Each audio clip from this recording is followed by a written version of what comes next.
Marvel studios start பண்ணப்ப அவங்க கிட்ட ஸ்பைடர் மேன், ஹல்க், தார், அயர்ன் மேன், ஏன் அவங்க ஸ்டூடியோவோட பேரே மார்வல் ஸ்டுடியோஸ் கிடையாது. அப்போ அதுக்கு நம்ம ரொம்ப பின்னாடி போகணும். 1939ல மார்ட்டின் குட்மேன் அப்படின்றவரால் கிரியேட் பண்ணப்பட்டது தான் மார்வல் ஸ்டுடியோ. ஆனால் அப்போ அதோட பேர் மார்வல் ஸ்டுடியோ இல்லை, டைம்லி பப்ளிகேஷன்ஸ் தான். ஒரு cheap pulp magazines, crime novels, romance novel, ஒரு த்ரில்லர் நாவல்ஸை பண்ணி சேல் பண்ணிட்டு இருந்தாங்க. 1940ஸ்ல செகண்ட் வேர்ல்டு வார் நடந்தப்போ தான் ஃபர்ஸ்ட் ஒரு கேரக்டரை கிரியேட் பண்ணுறாங்க. அதுதான் கேப்டன் அமெரிக்கா.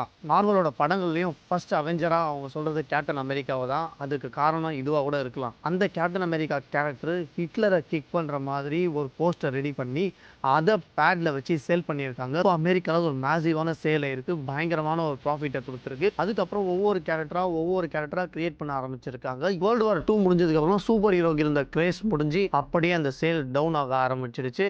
அவங்க திருப்பியும் சர்வை பண்ணுறதுக்காக அதே ரொமான்ஸ் ஸ்டோரிஸ், கிரைம், த்ரில்லர் நாவல்ஸை பண்ண ஆரம்பிச்சிட்டாங்க. இதுக்கப்புறம் 1960ஸ்ல தான் மார்வலோட ஒரு பேசிக் பாயிண்டே ஸ்டார்ட் ஆகுது.